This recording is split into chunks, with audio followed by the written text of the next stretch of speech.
Capítulo 6. Perseguida pelo desejo, alcançada pela graça, Batseba ela olha para o esplendor do reino. Espera ansiosamente o dia em que seu filho se tornará rei. Ela é uma mulher idosa agora, perto da morte do homem que ela amou. O homem cuja escolha mudou tudo.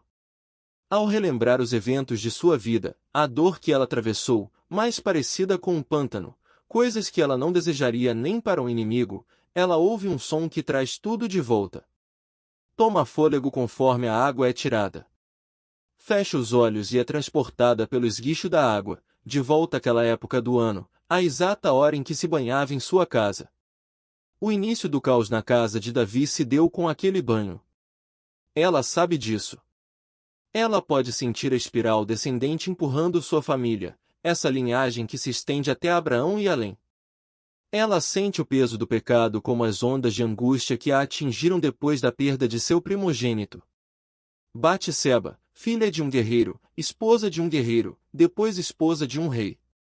Mulher de um adúltero. Um assassino. Como isso aconteceu? Como fugir da verdade que ainda pende sobre ela?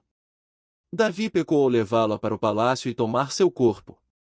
A beleza dela fez o coração do rei se desviar. Mas é possível a uma mulher ser culpada de possuir tanta beleza? Então ela engravidou, e o rei tentou acobertar seu pecado. Davi pediu ao marido de Batseba que voltasse da batalha para que pudesse dormir com ela, mas Urias não faria isso. Ele não se consolaria nos braços dela enquanto seus homens estivessem lutando. Ou talvez Urias soubesse de algo. Seja qual for o caso, Davi o enviou para a frente de batalha, e Urias foi morto. E o bebê crescia. O profeta veio e contou uma história que cortou o coração de Davi. Ele chorou e se arrependeu. Mas seu arrependimento não salvou a criança. O filho de Batseba nasceu, mas algo deu errado. Sua saúde se deteriorou e, depois de uma semana, ele se foi. E houve mais lágrimas para ela, mais dor e perguntas que permaneciam. Ela teve outro filho, Salomão, um rapaz muito sábio. Mas no fundo da mente de Batseba sempre existiu a pergunta: 7DEOS está bravo com você? Ele o está punindo por algo que você fez? Já fez essa pergunta? Se ainda não, você provavelmente a fará. Sua vida pode seguir em frente depois de ter acontecido algo ruim? Depois de ter cometido algum mal? Sua vida acabará se alguém cometer um ato maligno contra você? Vou estar destinado a ser julgado por aquele ato? Seja honesto, quando ouve o nome Batseba, em que você pensa? Seu primeiro pensamento provavelmente não é ela é a mãe do rei mais sábio da história, o rei Salomão, a mulher que faz parte da linhagem do Messias. Seu primeiro pensamento sobre Batseba é a sedução de Davi. Sua gravidez. A morte de seu marido. Aqui está outro sórdido conto de sexo, desejo, paixão e assassinato. Davi foi pai de Salomão, cuja mãe, Batseba, fora esposa de Urias. A árvore genealógica de Jesus inclui mentirosos, trapaceiros, adúlteros e assassinos. Davi, conhecido como o homem segundo o coração de Deus, caiu em pecado de maneira extraordinária. Tirou vantagem de sua posição e poder e cometeu o ato hediondo contra Batseba e seu marido, um homem que permaneceu leal a ele. Foi um ato contra o próprio Deus. Ele cometeu erros desastrosos e de grande abrangência. Mas qual foi a parte de Batseba nessa história? É possível ver a graça de Deus através de sua vida? Batseba é uma das 5 mulheres mencionadas na genealogia de Jesus no primeiro capítulo do Evangelho de Mateus. Ela era uma jovem bem relacionada, de uma família militar. Era neta de um dos conselheiros militares de Davi, filha de um guerreiro que fazia parte do grupo de elite chamado os 30. E se casou com outro militar de renome, Urias, de modo que sua vida estava cheia de homens que sabiam como lutar. Ela também era linda.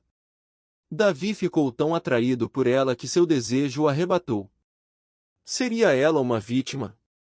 Seria em algum aspecto cúmplice de Davi? A narrativa bíblica diz que Davi a viu e a desejou. Usou seu poder e sua influência sobre ela. Ele era uma pessoa de confiança na vida de Batseba, de modo que ela teria obedecido imediatamente às suas ordens para que fosse ao palácio. Era uma honra ser convidada para ir até lá. Mas talvez estivesse assustada.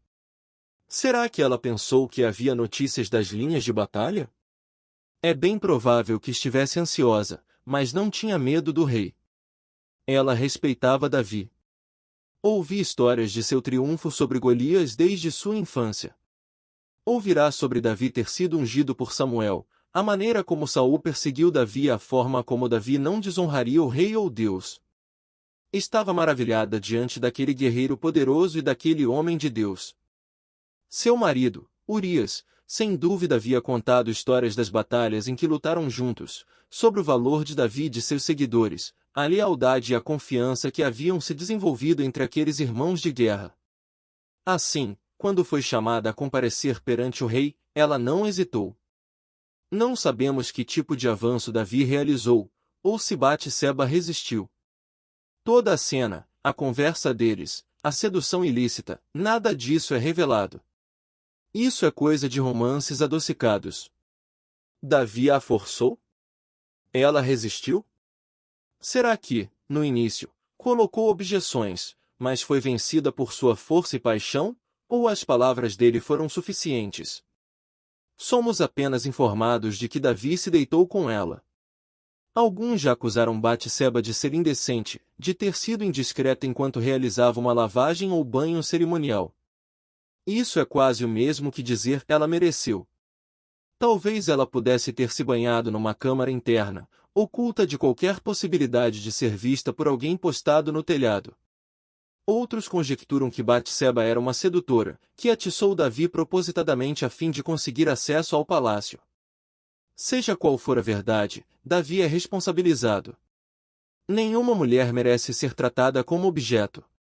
Quando a viu se banhando, ele fez a opção pelo pecado e cobiçou aquilo que não tinha e, em apenas uma noite, destruiu a lei de Deus. Esse é o oposto da graça porque incita, enlaça, o coração e leva a pessoa para longe de Deus.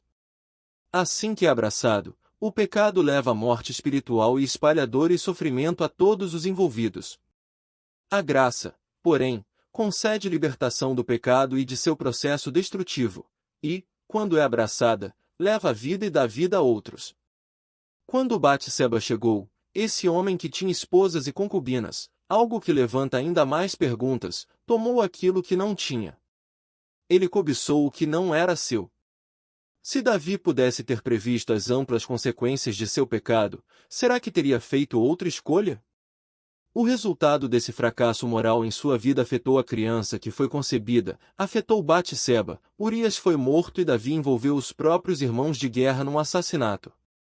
O que isso fez ao moral das tropas? Davi realmente chamou Urias de volta da frente de batalha na esperança de que dormisse com sua esposa e acobertasse o pecado do rei, mas Urias não faria isso. A lealdade dele para com seus homens selou seu destino. Leia o relato detalhado do que aconteceu depois desse evento e os danos ocorridos no restante da família de Davi. Sim, Davi foi perdoado. Davi recebeu misericórdia e graça. Mas as consequências dos seus erros, não apenas o adultério e o assassinato, mas o mau uso de seu poder e de sua autoridade para obter o que não era dele, foram muito além de afetar apenas Davi. Batseba perdeu seu marido e ficou de luto. Enquanto lidava com seu pesar, a criança crescia dentro dela, um lembrete constante do que fora feito. Natã, o profeta, dissera a Davi: "O Senhor perdoou o seu pecado. Você não morrerá." Entretanto, uma vez que você insultou o Senhor, o menino morrerá. 2 SM 12.13 e 14. O arrependimento de Davi trouxe perdão, mas as consequências de suas ações trouxeram morte.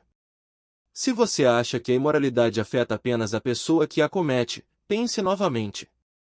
A pornografia tem efeitos devastadores e negativos sobre um coração, sobre os relacionamentos e sobre a família. O adultério não afeta apenas os dois envolvidos no ato sexual. Vidas são destruídas por conta da paixão momentânea. Enquanto a criança crescia e chutava, Batseba deve ter sentido que pelo menos poderia cuidar daquele pequenino e amá-lo. Por tudo que havia perdido, tudo que lhe fora tirado, certamente Deus permitiria que ela tivesse essa pequena consolação. Que nome dariam a ele? Seria ela capaz de olhar para ele anos mais tarde e não sentir vergonha e tristeza? Ela teve a criança, a viu mamar e então, a viu adoecer. Davi implorou a Deus vestido com pano de saco e cinza, jejuou e passou noites clamando pela vida da criança. No 7º dia, as palavras do profeta se cumpriram, e o menino morreu. Como você reagiria a essa perda se estivesse no lugar de Batseba? Seu pesar se transformaria em amargura? Você descontaria em Deus? Gritaria com ele e perguntaria por quê? Você o acusaria de causar mal? Deus poderia ter feito com que aquela criança nascesse morta. Poderia ter atingido a criança imediatamente após o nascimento. Mas Deus permitiu que a criança vivesse por 7 dias. Por quê? Não podemos saber a resposta, mas, onde o julgamento e a justiça de Deus caírem, procure também pela graça de Deus, pois ela está lá. Você já sentiu o julgamento de Deus sobre sua vida? Já viu os efeitos de suas escolhas ruins atingindo as pessoas que você ama? Como você evita se afundar na culpa, na vergonha, na ira e na amargura? Vamos voltar à pergunta inicial deste capítulo. Deus está bravo com você? Ele o está punindo por algo que você fez? Deus está derramando sua ira sobre alguém a quem você ama por causa do erro que você cometeu? É uma característica humana questionar a bondade de Deus. No jardim, Eva foi tentada com palavras torcidas pelo inimigo de Deus. Foi isto mesmo que Deus disse. Assim que você questiona a bondade de Deus, assim que você deixa esse pensamento gotejar lentamente nas águas paradas de sua mente, você termina conseguindo uma poça de água podre. A graça é uma escolha. Ela começou como uma escolha no coração de Deus para estender amor a pessoas errantes. A graça nos encontra em nossa mais profunda necessidade, nosso fracasso. Ela entra em nossa vida como entrou na vida de Batseba, no seu momento mais vulnerável. Grande perda. Grande pecado. Será que ela escolheria confiar em Deus, acreditaria na verdade sobre ele e receberia sua graça? Ou, em vez disso, lutaria para compreender o porquê e seguiria na direção da ira? Por mais profundo e difícil que tenha sido, esse momento decisivo para Batseba forçou-a a escolher. Diante do arrependimento de Davi, será que ela acreditaria na verdade sobre Deus e receberia sua graça, se entregaria a ele, até mesmo no meio de seu questionamento? Sejam quais forem as circunstâncias, não importa quais evidências estejam diante de você, Deus está perguntando se você acreditaria nele em vez de naquilo que você consegue entender sobre sua vida. Ele não promete melhorar todas as coisas da vida ou dar a você uma compreensão sobre a razão de ele ter feito o que fez. Mas ele de fato oferece sua graça no meio da tempestade. Pedro, o discípulo de Jesus, estava exercendo grande fé quando pisou fora do barco e caminhou sobre a água na direção do Mestre. Mas, quando as ondas se levantaram, ele desviou os olhos de Jesus e olhou para as circunstâncias, começando a afundar.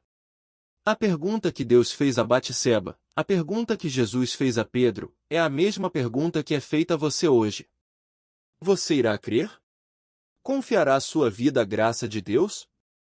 Depois Davi consolou sua mulher Batseba e deitou-se com ela, e ela teve um menino, a quem Davi deu o nome de Salomão. O Senhor o amou e enviou o profeta Natã com uma mensagem a Davi. E Natã deu ao menino o nome de Jedidias.